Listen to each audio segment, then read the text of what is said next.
parents don't say something like, did you like the mac and cheese? And if the kid says yes, and then the parents go, well, it had cauliflower in it. I always tell parents, you don't want to play games of like spite or that type of thing with your toddler, because they're always going to win.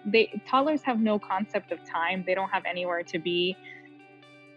Hey everybody, welcome to the Eat for Endurance podcast. Hope you're all doing okay, and I guess, well, for us at least, it's week 5 of quarantine, and things are interesting for sure.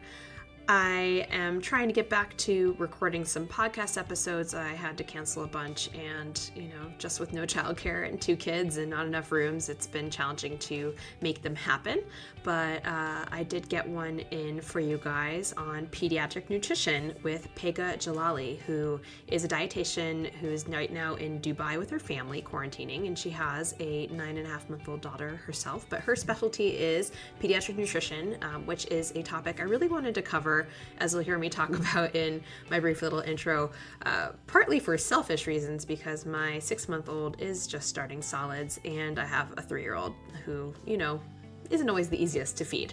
But I know this might seem a little bit off topic considering the rest of my shows are largely focused on sports related things. But, many of us have families, and many of us, athletes as our parents, and we want to keep everyone healthy and happy and growing well. So I thought this would be a really good one to explore.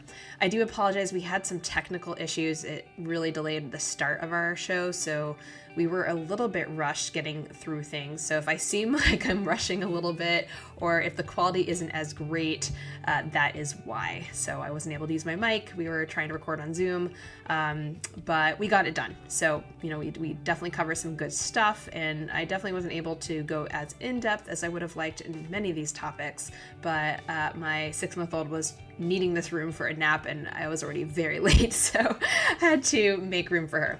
Anyways, obviously, if you're not a parent, skip over this one, no worries at all. And if you are, I think this will be a good one to listen to. So without further ado, please enjoy my podcast episode with Dietitian Pegah Jalali. Hey Pegah, thanks for coming on the show today. Welcome. Thank you for having me, Claire. I'm so excited to be here. And you are in Dubai right now, right? Yes. Awesome. Now, were you born in Dubai, or you have a family out there, or what's in Dubai? I was born in California, but I grew up in Dubai. So I spent about 17 years here, and my parents are still here. So we decided to spend New York City winter here because my baby was only 6-7 months old. So we came here around the New Year Eve, and because of coronavirus, we're still here, but it's, we don't mind. Yeah, it must be a nice break from winter for sure. So today we're talking about pediatric nutrition. That's, of course, your specialty. And for this podcast, we're taking a little break from my usual sports nutrition programming, which might seem a little unrelated to my listeners, but really it's not, because, of course, many of my listeners are parents, and we are all active parents if you're listening to this, of course, because it's mostly about sports nutrition. But we want to do our best to keep our entire family healthy and really set our kids up for success to be active and have positive relationships with food throughout their lives. So I really thought this was an important topic to address. Also, I'm just for selfish reasons, I of course have a 6-month-old, and who she's starting solids now, and a 3-year-old who is definitely hard to feed, as many toddlers are. So that's also why I wanted to bring you on. But also, this isn't my specialty. I work with teenagers and up, mostly adults, and you focus on babies and toddlers and all that good stuff. So again, welcome to the show. And before we dive into today's topic, can you just share a little bit about yourself, as well as your background as a dietitian? What motivated you to specialize in pediatrics? So I was always interested in pediatrics. I just felt that when babies and infants, toddlers, adolescents, teens, they're just such formative years. And I felt nutrition played such a big part of my upbringing that I always wanted to work with kids. It was just my area of interest. When I was younger, I thought I wanted to go into medicine, so I wanted to become a pediatrician. Once I switched gears, I went into nutrition. It just felt natural to focus on pediatrics. Awesome. And we of course met a long time ago at NYU. You were my TA, I think, in like one of my very first Oh, I don't nutrition remember that. My classes. memory of you is at Flywheel. I just always remember you and your husband. I'd see you guys on the At I Flywheel? didn't even yeah, I just thought that that's how I knew you, that we're both NYU people that went to Oh, Flywheel.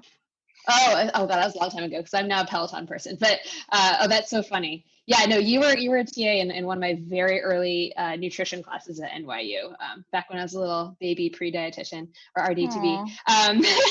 But anyways, so yeah, so let's hit some of the big topics in pediatric nutrition. We're on, just listeners, we had some technical difficulties and are recording on Zoom for the first time, which I think restricts us time-wise. So we'll try to move through things quickly.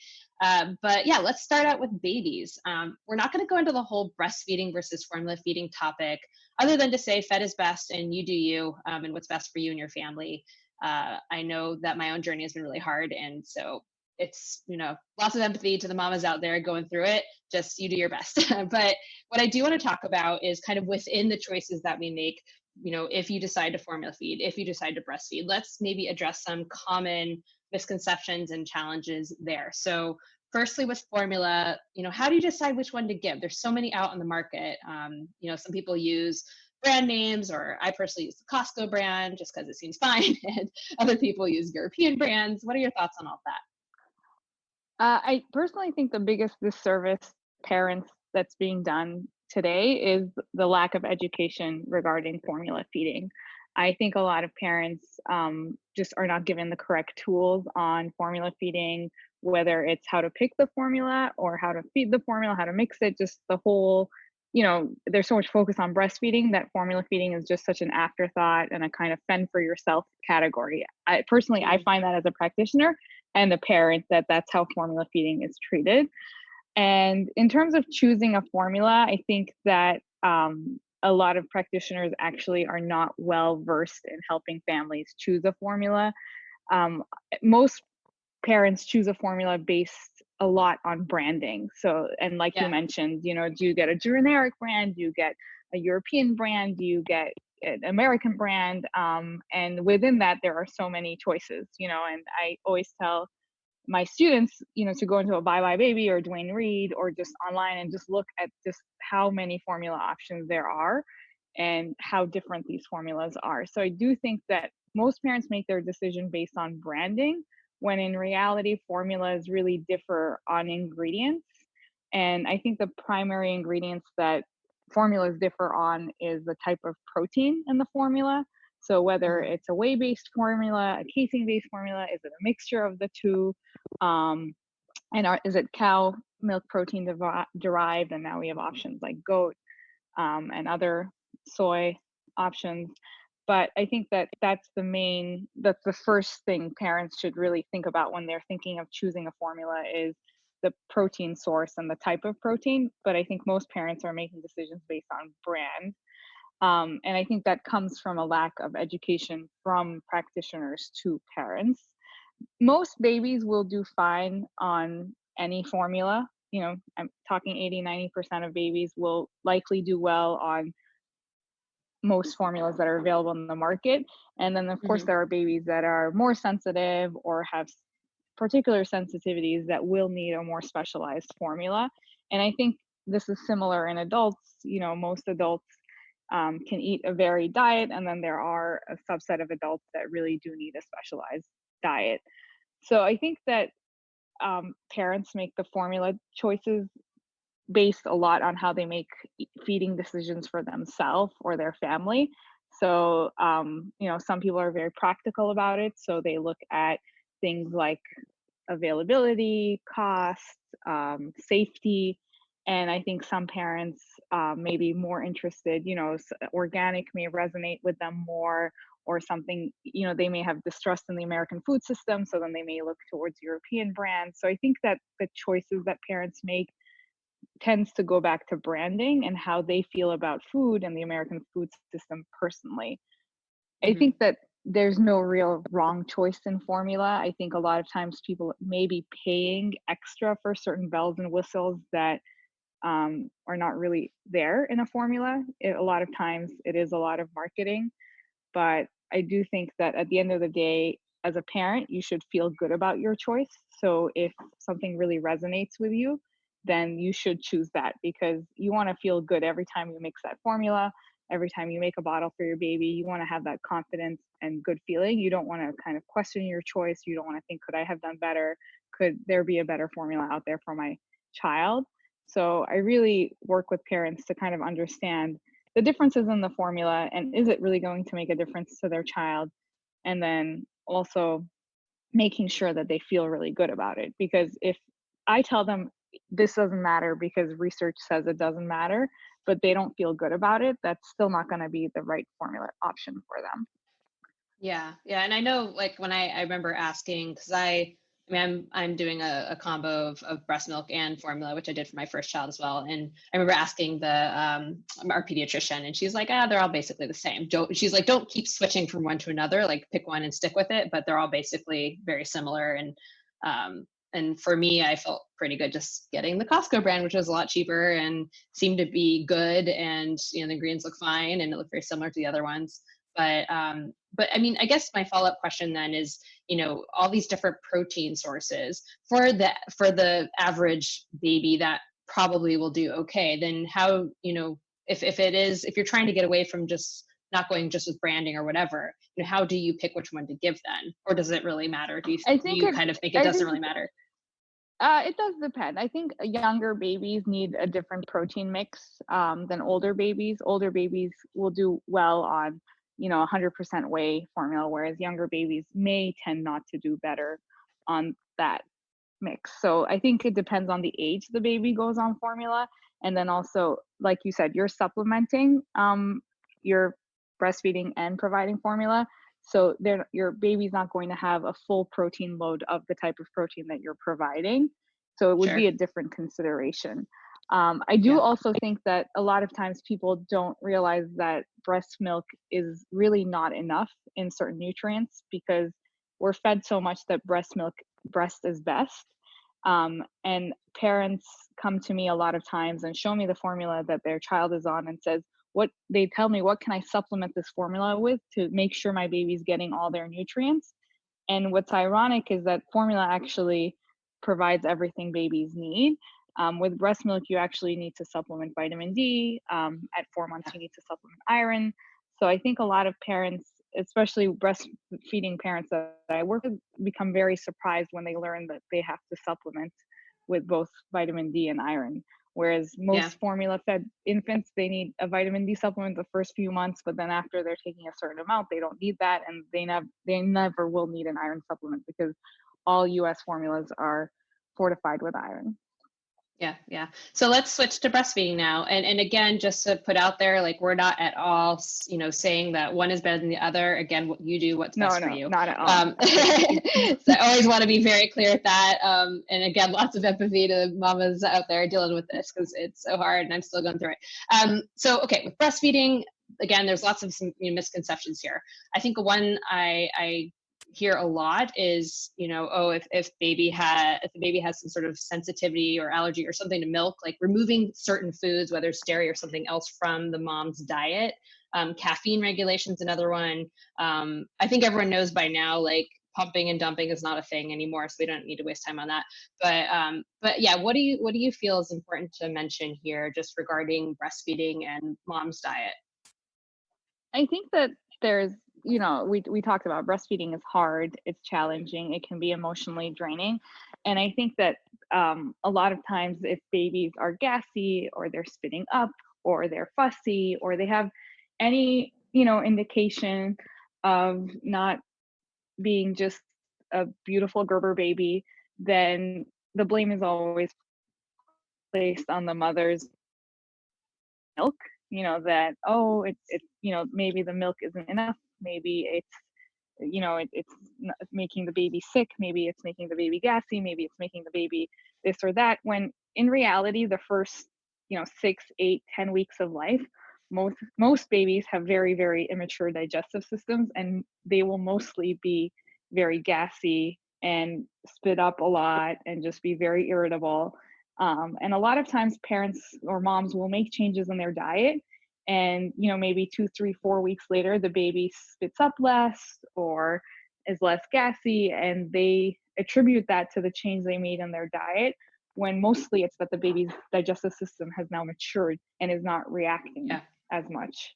So I think that there are, of course, cases where there are allergies or sensitivities and a change is warranted, but I really recommend that moms work closely with a dietitian or their pediatrician to make sure that it's warranted, because it's hard enough eating postpartum as a new mom, and just having a lot of restrictions can make it even more challenging and more draining, I think, on the mom, and just feeling more guilty and feeling more responsible for something that is probably not their fault. And with caffeine, I think every mom has, by the time you've had your baby, heard, I don't know if this happened to you, Claire, but when I was pregnant, every time I ordered a cup of coffee or drank a cup of coffee, I got so many opinions and judgments that by the time I had my child, I was very well aware that I could have a certain amount of coffee and it wouldn't affect my baby negatively.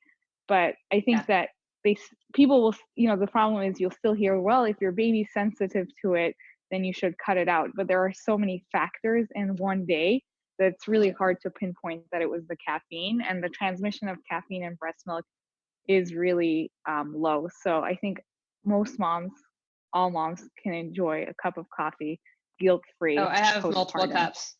Then again, I have a toddler too. And I had coffee in my first pregnancy, my second pregnancy. I mean, I wasn't going like absolutely bonkers on it, but yeah, I never restricted caffeine. So, but yeah, I mean, but again, that's just me. But I want to revisit dairy for a second, and then we'll keep going. So my understanding from what I've seen research-wise is that there isn't a ton of research supporting, again, like kind of like you said, that you need to be removing foods from mom's diet, but there are some, or maybe you can speak to this, like what instances would you recommend that the mom remove all dairy sources from the diet? This is my baby has a cow milk protein allergy, so for us, I can speak to our situation and more general, but my child had a lot of spit up. And this, I knew as a pediatric dietitian, is very normal first few weeks of life. She was spitting up a ton, but she was meeting her growth milestones, so it was deemed that her spit up was normal. And around the 10 to 12 week mark, when some babies spit up becomes a little better, hers didn't. She actually became worse. It became a little more projectile, but she was still growing. So I was breastfeeding. I still ate dairy. Then she started having blood in her stools, and it was it was very dramatic and it was very apparent. And then at that point, we had the conversation with the pediatrician, we did further testing, and then I cut dairy out, and she, everything improved for us. She still spat up, and it took a while, but that was our case and our situation. And now she's 9.5 months old. The few times I've eaten dairy by mistake, if I've eaten out or something, she's had a reaction. So she has a cow milk protein allergy. But I've seen a lot of moms and families make dietary changes in those early weeks when, let's say, the only symptom is spit up. And I don't know if that's always warranted. But let's say eczema, like atopic dermatitis, so any skin conditions like that, there is research that dairy and soy can, in a mother's diet, can contribute to those skin conditions. So if my baby never had rashes, so we never considered it, but babies that do have eczema, atopic dermatitis, any of those skin rash conditions, that is something that moms can try if they are breastfeeding. But if you're a breastfeeding mom and you're already struggling, it is also something to think about, that the research is not very strong. So that's why I want to speak with caution. Sometimes eczema is environmental. It's not always related to diet. So it is something that you need to work, I think, with somebody, a provider, to make sure that you're being nourished and also your baby's being nourished. Absolutely. And because like there's so many people out there, they're like, don't, your baby's gassy, like, or even if like they're not gassy, they're like, don't eat beans, don't eat like cruciferous Yeah, vegetables. And it's that's like, come ridiculous. on, Yeah. that's silly. Yeah, it's ridiculous. And especially like right now, we're all in quarantine, we have our canned foods, all that. So that's kind of like the big message I want to send out there right now for new moms or breastfeeding moms. Like, just, I mean, as you said, it's hard enough. Don't make it harder on yourself. I remember like my second daughter was like projectile vomiting all over the place, and it sucked. Like, our rug is disgusting. Like, I just want to burn that thing right now. I keep cleaning it, but there's just no reason to make life harder than it really is. But And I again, we feel come like back to the evidence. Mhm. yeah, but Go I ahead. feel like we can sit here now and say that and like I really know, plead with I know. moms to be kind with themselves, but we both know what it's Yes. like when you're like, you're sleep deprived and you're going down that rabbit hole and you have a fussy Yep. baby and you have all this like pressure on you from well-meaning people in around you who are like Absolutely. so it's just really hard. But I think for me, what helped me personally postpartum was knowing that I wasn't alone. You see all these Hmm. perfect babies on Instagram or other moms in your mom group who have these like perfect little angel babies who, like, I don't know, they're not spitting up, they're not gassy, they're sleeping 12 hours at night. They Oh are, yeah. breastfeeding like it's Mary Poppins. And I, Yeah. I just want those moms to know that that's not everyone's experience and it It's has not nothing to most do with people's experience. yeah. Like, I don't think it's most I don't people's. believe it's anyone's Yeah. experience. I think it's just, Yeah. Yeah. to be honest, it's just optics.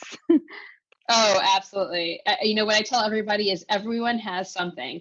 Like, both my kids, breastfeeding was really hard. And, the moms I talked to who like breastfeeding was a breeze and a beautiful, wonderful, perfect thing. Like, one wouldn't take a bottle, or another, like had trouble sleeping, or, like there's just like always something, whatever it Of is. And course. maybe for some people it's not so bad, but yeah, so that kind of brings us to our next topic. Speaking of the whole comparison thing, which is so hard to avoid as parents. But weight is a really big one I mean, for anybody, no matter your age, but especially in babies. And I know we both had babies, we have in common that we have babies that were small for gestational age. I don't know if any of my listeners have gone through this, but it's very stressful, having a tiny baby, feeding a tiny baby, taking your baby to different play groups or whatever, and seeing your baby is like so much smaller than everyone else's babies. Although I tried to like just not stress about it. It's hard, and it's hard not to feel like a failure as a parent if like your baby's not growing as other babies Oh yeah, are. I the mean, questions my also. daughter I was when yeah 0% for months. yeah Sorry, go ahead. yeah. No, the questions, Yeah. like I So, remember when mhm. we take our baby for her first few well baby visits, the people on the street or the elevator would ask us if she was premature. And I would Yes. have to Uh-huh. say like, no, no, she was full term. And then they would be like, oh wow, I've never seen such a small baby. And I just, I didn't know what to say. It's like, well, here you Oh, go. yeah. See what second percentile looks like. Oh yeah, no, absolutely. I mean, yeah, my daughter was 0 percentile for months, and I remember when she got to 3%, I was like jumping up and down for joy. But we went to Hawaii when she was, I think, 3.5 months old, and I remember being in an elevator, and these like people got in the elevator like, "Oh, she's so cute. How old is she? She's so little." And I was like, "Oh, she's 3.5 months." They're like, "Yikes!" And I was like, "Excuse me?" Like, first of all, it's so inappropriate. But anyways, so she is of course now perfectly healthy and wonderful at 3 years old. But But don't you but think anyways, it's this. ironic Mhm. that not like that's what I actually think is really ironic is when babies are little, everybody has this image. I even did, I'm guilty of it. I told my husband at one point, like, I just Mm. wanted a baby that had all these rolls and these like, Yes. chubby. That's what we want in society, is these beautiful Yes. chubby cherub babies. But it's Yep. really ironic to me because, the culture is like you're supposed to have these big, beautiful, that's what a healthy baby is, these big, beautiful babies. Mhm. And then when they become toddlers and adolescents and teens, the focus is on them being smaller and And thinner and yep. littler. So then as parents, I always think about this mixed messaging you send your baby, because I see my clients and all the well-meaning parents I work with is when their kids are small or babies or toddlers, even if they have, babies on the 90th percentile, they're always stressed. Is the baby eating enough? Is it drinking enough milk? Is it getting enough? Is it eating enough solids? And then Mhm. I don't know Mm-hmm. what age it is, around 6, 7, 8, it turns the corner and it's like, is he eating too much? Is she eating Yeah. too much? Mm-hmm. How do I make sure she doesn't gain too much weight? How do I make sure he doesn't gain? And I think it's so interesting that we go through this evolution as parents of wanting, big babies and toddlers, but then wanting small adolescents and teenagers. It's the Yeah. messaging we're sending our kids is very incongruent. Yeah, no, absolutely. I 100% agree. And like both my daughters have been smaller babies, and my second one was totally like she was a giant compared to my first one, but she's still not that huge, like chubby kind of baby, and I just, genetically speaking, like I don't have huge babies. That's just how I am. Like I'm not a huge person. My husband isn't a big person. Like my OB, I remember her saying, like, what are you expecting? Like you guys aren't big people. Like your baby's fine, Yeah. But yeah, but I think a lot of people put a lot of significance on weight, whether it's under or over when it comes to babies and toddlers. And as you said, like then it kind of flips at some point. So, I mean, yeah, do you have any kind of words of wisdom or advice or anything about, So I think anything to say about percentiles? I mean, I know we're supposed to be following the curve and not dropping off the curve and that whole thing, but and other than that, anything else you want to say about it? so I think parents should really be like, and again, it's so hard when you're in it and you're suffering, but where your baby lands or your toddler or your adolescent or teen lands on the growth chart is really not a measure of your parenting. If it's, and I think that's what happens is we go to the pediatrician and we're seeking validation for what we're doing at home with our kids. And the growth chart, we're especially in New York and especially in like certain circles, we're very type A, very, we're looking for validation on what we're doing. And the growth chart just seems to be that metric that we focus on. But I don't think, I think most parents should understand that the growth chart really is not a measure of your parenting skills or how good or bad of a parent you are. And actually, even this following the curve, new research has shown that the same babies that may drop or gain in curves 2 years later are growing fine. So it actually seems to be very arbitrary. And I think Mm. for me, I changed pediatricians early on because my first pediatrician, I felt like wasn't even talking to us. He was just looking at the growth chart and talking to us through that. And I Oh, do yeah. think that parents should realize that the growth chart isn't a diagnosis.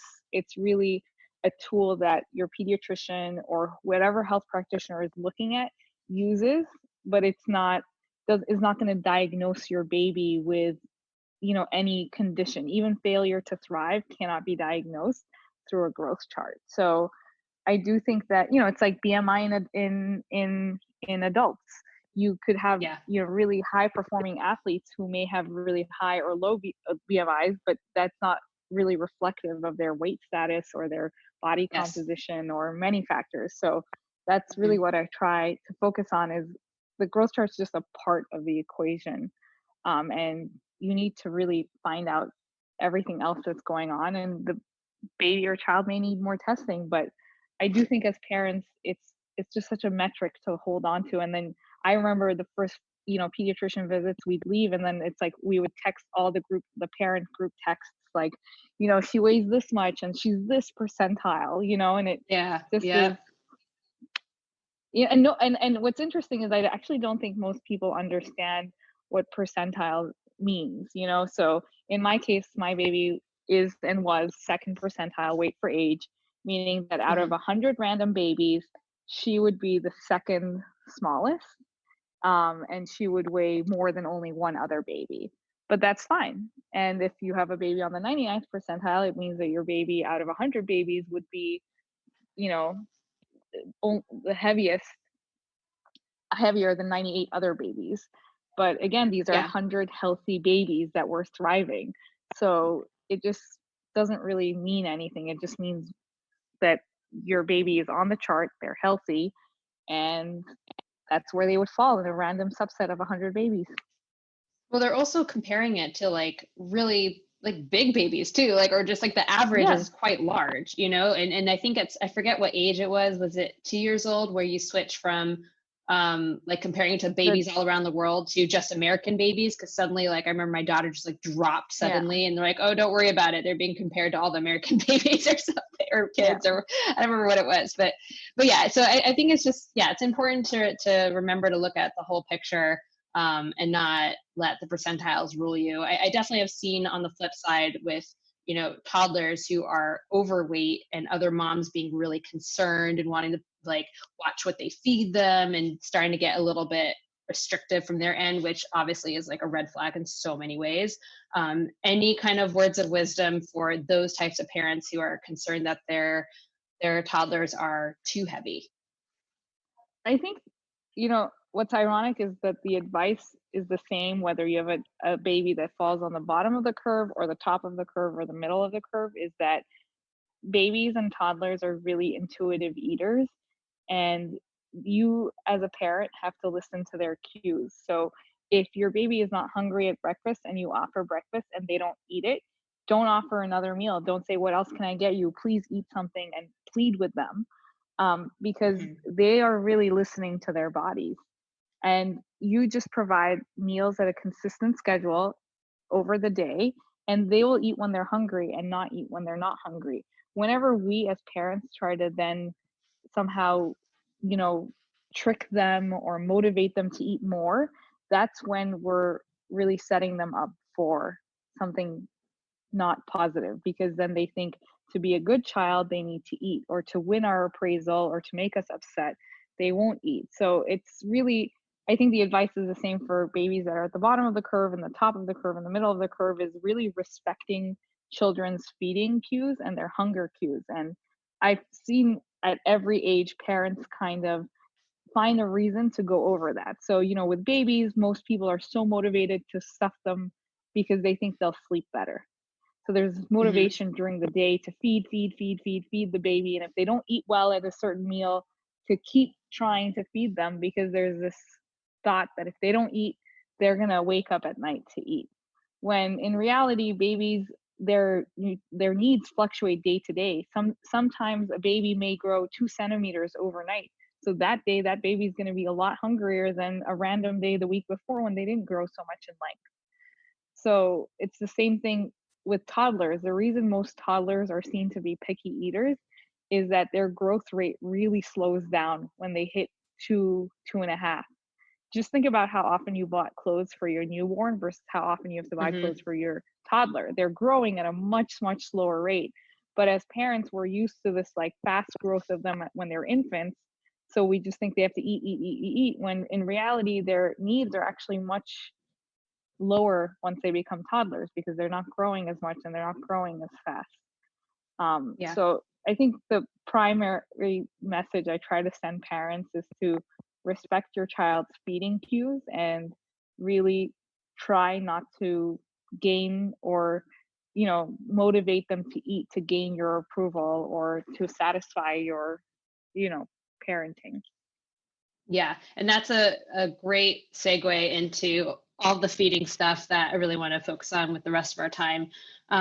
Well, very, very quickly, because I think this is less relevant. Probably a lot of people want to hear more about feeding toddlers, but I'm being selfish. I want to hear about introducing solids for my 6-month-old. But yeah, so let's very briefly talk about introducing food and feeding and a feeding schedule. And we don't have to go to all the details of that because I know it's a big topic. But kind of the more traditional puree approach versus baby-led weaning, which has gained popularity, and then we'll kind of move into feeding toddlers.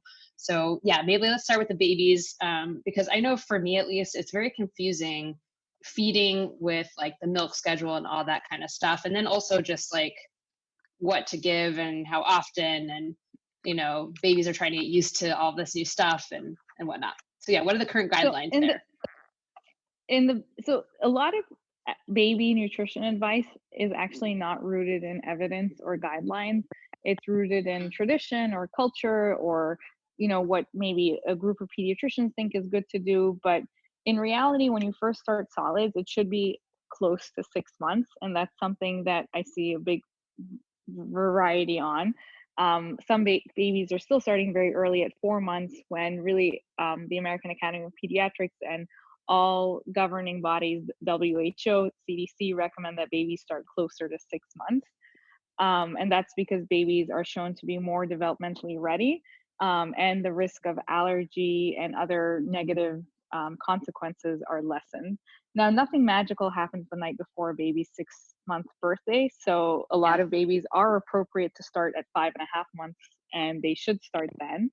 But I think that one of the biggest mistakes I see is babies starting very early at 4 months.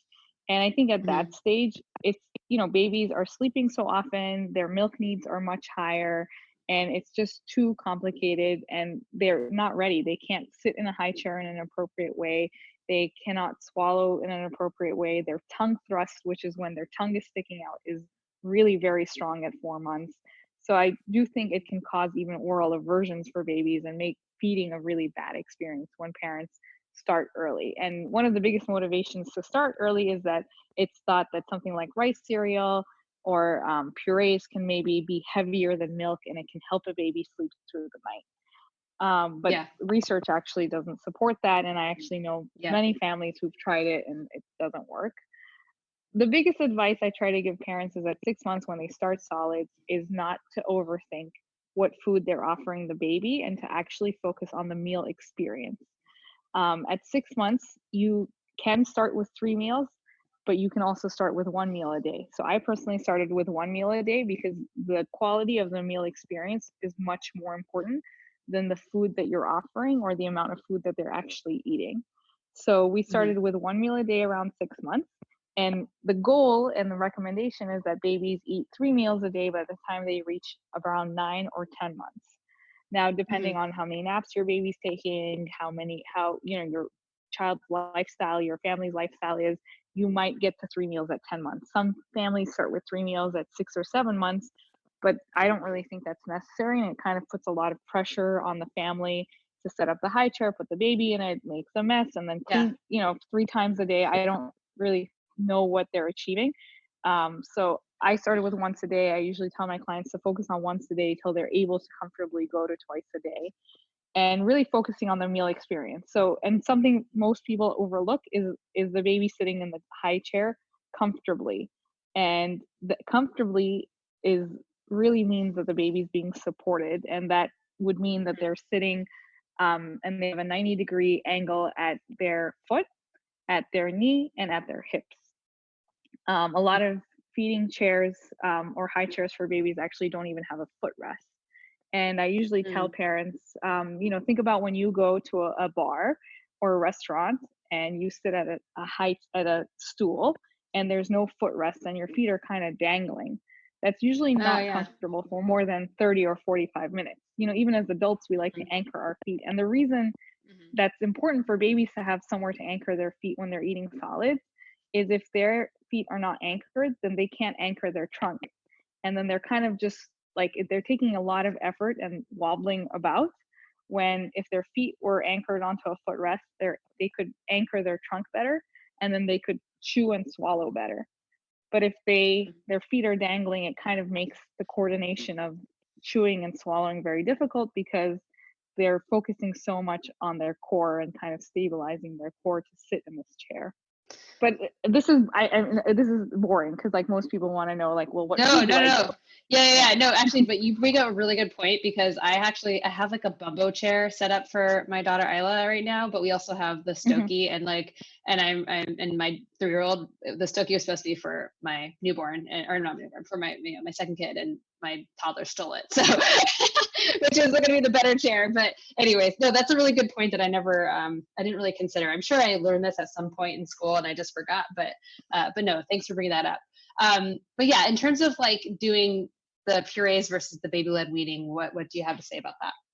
So there's also no research to say one is better than the other, but I think whatever family does, I know people who are diehard baby led weaning parents, and some parents are very scared to do baby led weaning, so they are diehard puree fans. There's actually no conclusive research to show that one method of weaning is better than the other. I personally did a combination approach, and I think that parents are disserviced by kind of baby-led weaning and purees because there's so many rules that are arbitrary in both of those camps, when in Hmm. reality, every baby is very different and their ability to eat is very different. So parents should first and foremost feel very confident and comfortable in what they're giving their baby. So if they're not confident with, giving finger foods at 6 months, they should definitely not do that because it's going to make the meal very stressful for the parent, Yeah. and it's going to make the baby very uncomfortable if somebody is hovering over them and not feeling comfortable and then swiping food out of their hand and mouth. So I usually tell people there's no pressure to do baby led weaning if you don't want to. That, it doesn't make you a better or a worse parent if you don't do baby led weaning. Yeah. Purees, the only problem I see with purees, I think purees are great, and I actually think they're more developmentally appropriate for more 6-month olds. The biggest issue I see with purees is that most parents don't advance from them in time. So I Yeah. sometimes see families who have a 14-month-old, 16-month-old, and they're still on very, very liquid purees. And that usually will cause sensory issues down the line because children or babies, as their feeding abilities improve, 7, 8, 9 months, purees should get chunkier and chunkier until they're chunks of food, and then you can do finger foods. And that might be at Yeah. 10 months, that might be at 11 months, that might be at 12 months, but you just don't want to stay on very thin purees for 6 Hmm. to 12 months if there's no medical need for them. And I think that's where the biggest issue with purees comes in, is parents become comfortable with them, and you might buy a certain type of baby food or subscribe to one of these baby food subscriptions, and they're thin purees, and you just kind of, it's comfortable, so you just kind of stick to that. And Yeah. you don't want to do that past, a certain point. Thank you. Okay, so let's move on to feeding toddlers.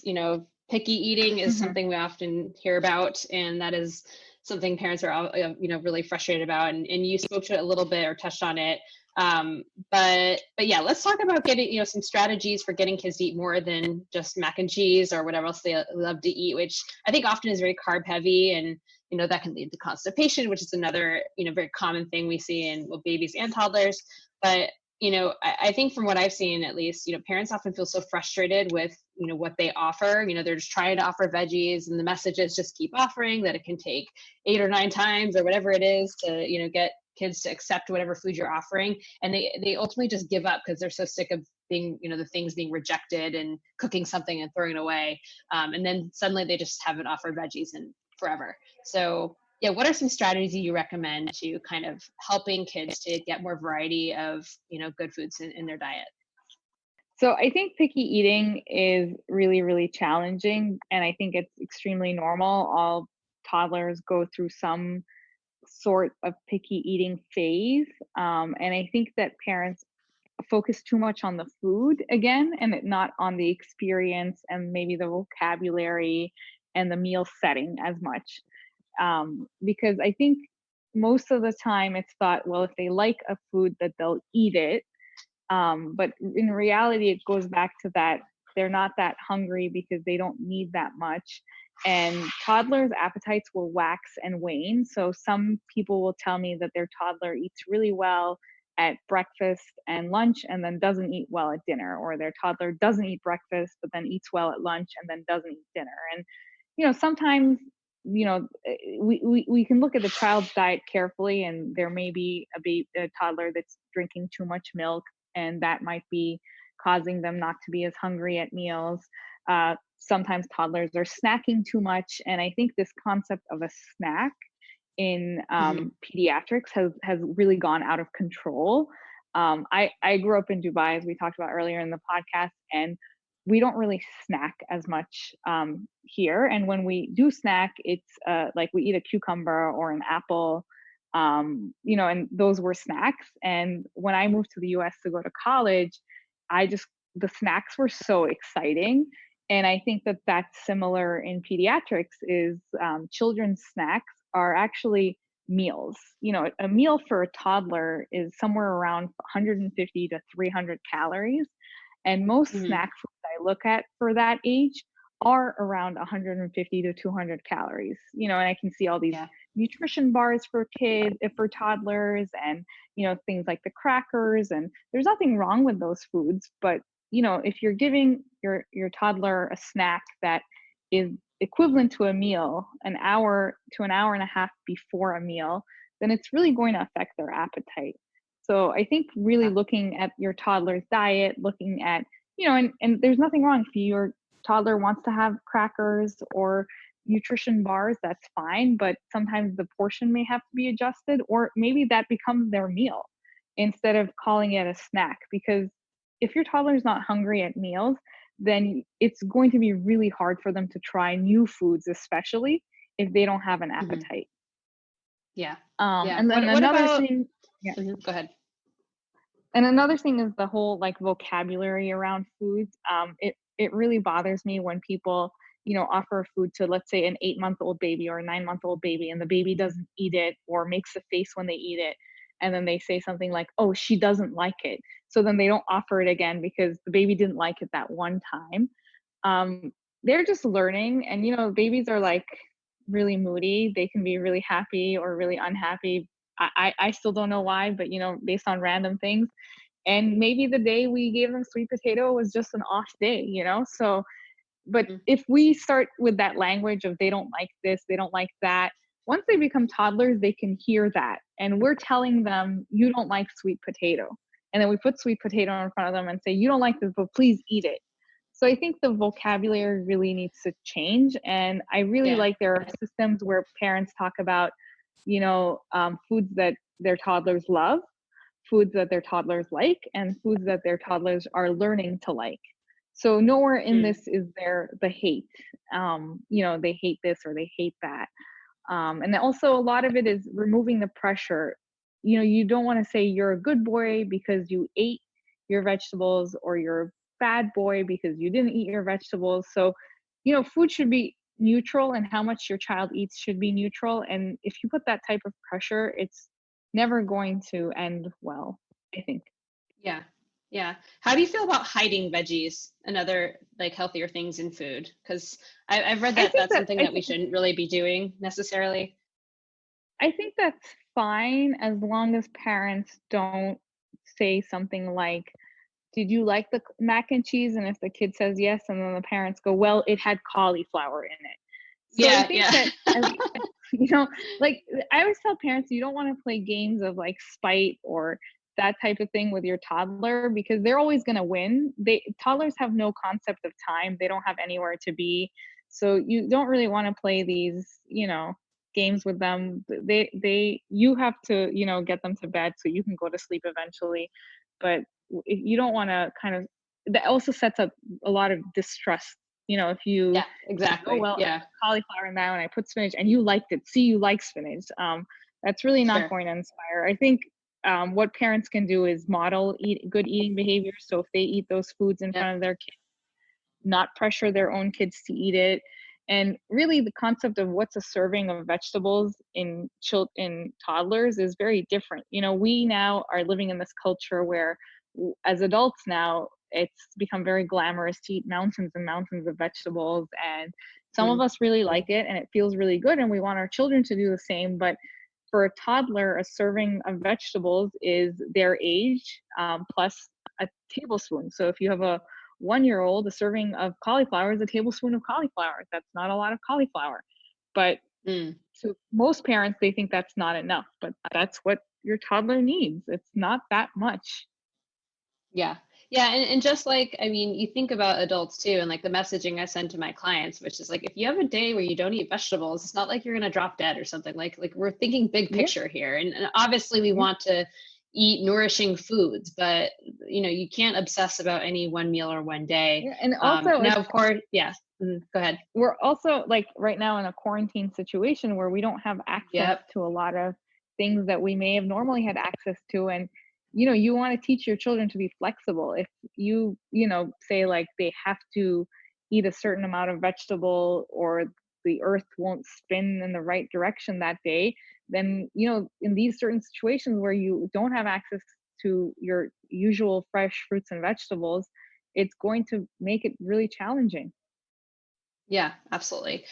So kind of along these lines, let's talk about food as reward and punishment. That's one that I often hear or I get asked about, or I hear people talk about, especially in the context of treats, whether it's potty training or, oh, if you eat your food, I'll give you dessert, or you can't eat, or something, they ask for a cookie, you can't have a cookie until you finish your vegetables or finish your dinner, or whatever it might be. I know that, I don't know if you've read Intuitive Eating, the book Intuitive Eating, but like their kind of take on it is serving the treat alongside the meal, letting the kid choose when, how, if to eat it.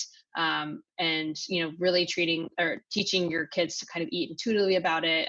But the concern, of course, is like, well, they'll always want it, or they won't have room for anything else. So yeah, what's your take on kind of sugar and treats? So I think as parents, we decide when those foods are going to be served. Parents should really realize that the younger your child is, the more control you have over this. So, I have some families I work with that tell me they don't give any treats or sugar to their 8-year-old. And my question to these parents is, well, what are you going to do when this kid becomes 11 or 12 and, Mm-hmm. can access those foods by themselves? I don't think you're really teaching that child fairly how to balance their diet or eating or access to all types of foods. I always tell parents it's similar to the conversation about alcohol. You are going to have that conversation with your children before they go to college. Otherwise, if you just ignore it, you're just going to let them learn about it from other experiences or people. So, you want to have that conversation with them when they're still teenagers, still in your house, still having some control. So it's the same thing with treats and sugar and things like that. Is with a 1 or 2-year-old, you can really control their access to those foods. You're not going to really control a 12-year-old's access to those foods. They're going to go to school. They can go to Starbucks after school, order whatever they want. It's not that hard to access certain types of food. So I Yeah. really do believe in teaching your children that no food is a good food or a bad food. But as a parent, you choose when to serve those foods. So if you're comfortable with once a week, then serve it once a week, but don't call it a treat. Don't tell them that they have to be good to get it. It's neutral. They can have the food because they have a body that processes the food, and that's fine. Um, I personally believe in serving it alongside the food. I think when parents wait till the end of the meal, it can start this relationship of children choosing not to eat their main meal or dinner or whatever it is because they're saving room for the dessert. Or the other consequence is if you serve it after a meal and you didn't tell them they were going to get this dessert after a meal, a child will eat till they're full, and then you now offer them this food that you've been restricting after, and they will eat past their point of comfort Mm. because they're so excited to have it. And I don't want my child or any child to do that because I'm restricting access to a food. So, and most of the Got time it. families that I've worked with that implement this from a young age, it works out well. They'll have kids that take a few bites of a muffin or a cookie and then take a few bites of their pizza, eat their salad or whatever is being served, and they eat till they're full. And I think that's what we hope for is, most people hope for kids that will eat just plates and plates of vegetables, when in reality, you want a child that will eat when they're hungry, not eat when they're not hungry, and who listens to their body. Because Mm-hmm. that child is going to have a much better relationship in their life with food. And it's not, I tell parents this, it's not, you're not going to win an award if you get two pieces of cauliflower in your kid today or tomorrow. It's really about their lifelong intake. So, we're playing a long-term game here. And I think I find it very interesting. I think with sleep, parents are very consistent. If you tell them, oh, like, if they hire a sleep consultant, they tend to follow their rules very strictly, and they tend to follow the kind of sleep recommendations very strictly. But I think with nutrition, a lot of parents' own kind of food, relationship issues really come out when they Yes. are serving food to their kids. And one of the biggest pieces of advice I give parents when they ask me, what can I do when they're pregnant, preparing for a child to come, is I say, really look at you and your partner's relationship with food and think about that, and think about if you can, work through any issues that you have before you have a child, because you are going to inadvertently bring those into your feeding relationship. And I have this conversation with my husband all the time. I say that there's certain words I don't want us to use anymore because I don't want these Hmm. words to imprint her in a certain way. Like I don't want to make comments on people's body size or Yeah. their, health. But it's very hard. We live in a society where I think it's very natural to just speak that way. And I really want to be better for her and be better and not, give her those complexes. Yeah, I mean, even in children's books, you look and you see like things like, oh, there's the little skinny fish and the big fat fish, and like, even wording like that. And I'm like, maybe I'll rephrase some of that. I don't know. Yeah. But yeah, it's funny what you say about not using the word treat. I definitely have been using treat, and I was thinking about it. I was like, oh, maybe I should have done that because we say growing foods and then treats. But really, in reality, treats also provide calories in our growing foods. Like, it's not like treats don't provide calories and help you grow. I mean, obviously it's different, but and we probably, like I love to have dessert all the time, so I definitely offer things more than once a week. But yeah, I think we need to tweak how we do it in our own family, and it's something I've been thinking about. So yeah, thanks for talking about that. I know we got to wrap things up, so I'm just going to end things with a few questions from my Instagram audience. So I think we just have a few of these questions, and then we'll end our talk. So, thoughts on milk? Do kids really need it? Are yogurt and cheese good enough? So kids don't really need milk as long as they are eating solids in a good way. A lot of times, toddlers at the age of 12, 13, 14 months are not eating solids well enough, and they will still rely on milk for calcium, protein, fat, and other things that they need nutritively. So, it depends. It's for some babies and for some toddlers, milk isn't a big part of their diet, and for some it is. I think it really depends on their ability to eat solids and how well they're eating solids and how varied their diet is. But definitely, the recommendation is that toddlers ages 1 to 3 get 16 to 24 ounces of whole milk, and that's 2 to 3 servings.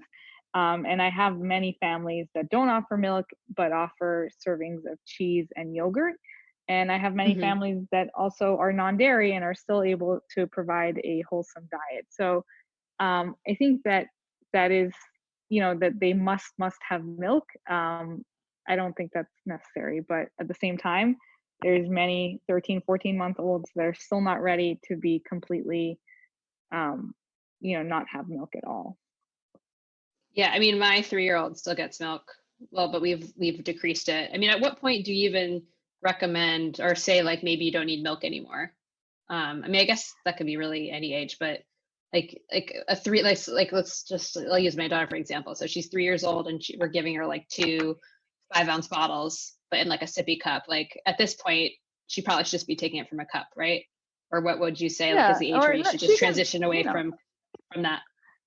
she can take it in a sippy cup, but that just depends on, is she able to get the calories, fat, protein, calcium that she's getting from that 10 ounces of milk from her meals and snacks.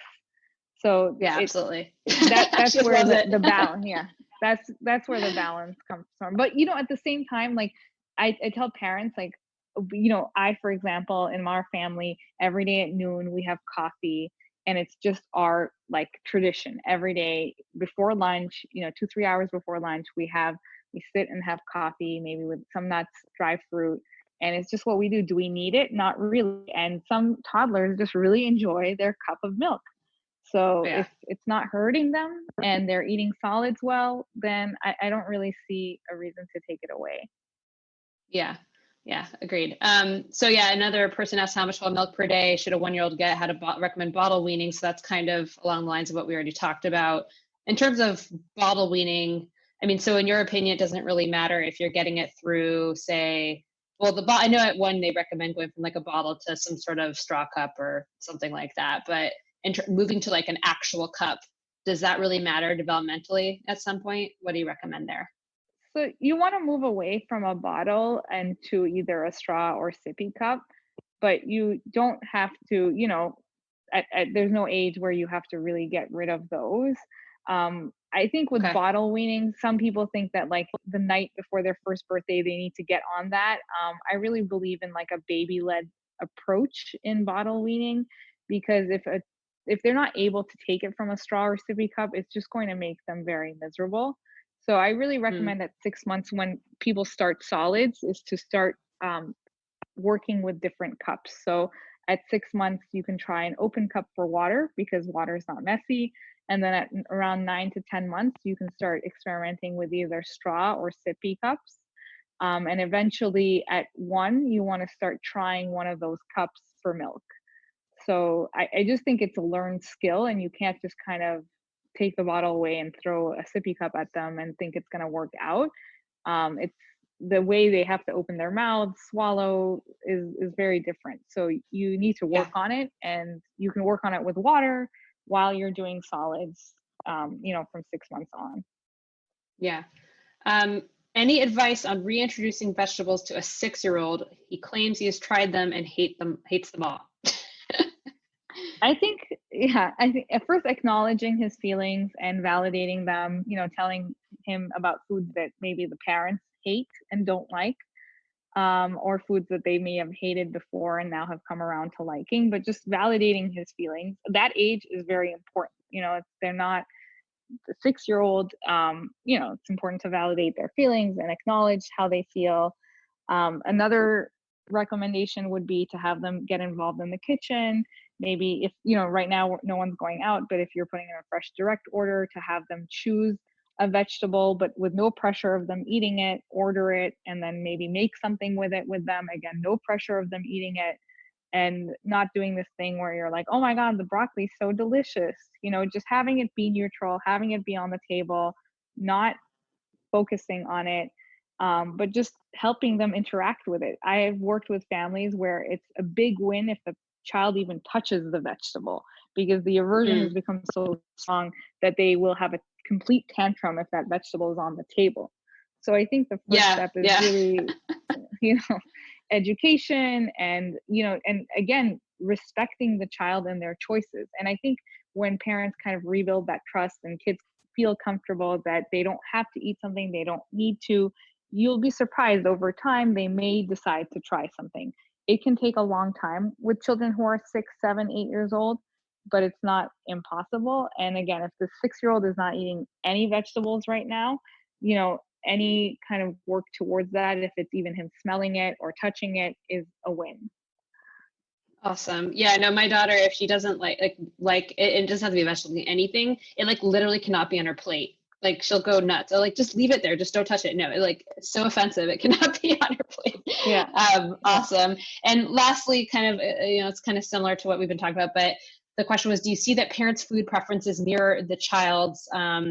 And I guess my take on it was, well, maybe as a parent, maybe this is part of that whole role modeling thing. Like maybe, like, let's say you hate the texture of mushrooms, like maybe you're less likely to offer those things, and thus your child ends up not liking that thing.